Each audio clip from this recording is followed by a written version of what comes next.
శ్రీ గురుభ్యో నమ. శ్రీరామాయ నమ.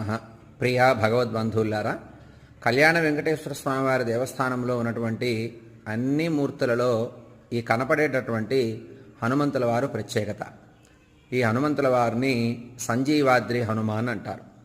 కరోనా టైంలో వ్యాక్సిన్ లేక ఎలా జీవించాలో అర్థం కాక బాధపడేటటువంటి కాలంలో సమాజం క్షేమంగా ఉండాలి అని ఈ యొక్క హనుమంతుడు కవచాన్ని తయారు చేయించి 1,00,000 హనుమాన్ చాలీసా పారాయణ చేయించడం జరిగింది.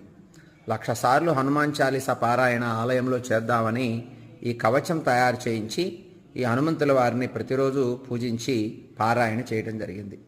సంజీవాద్రి హనుమాన్ ఎందుకు అనంటే, మనం రామాయణంలో చూస్తే గనక హనుమంతుల వారు చేసినటువంటి సేవ అటువంటిది.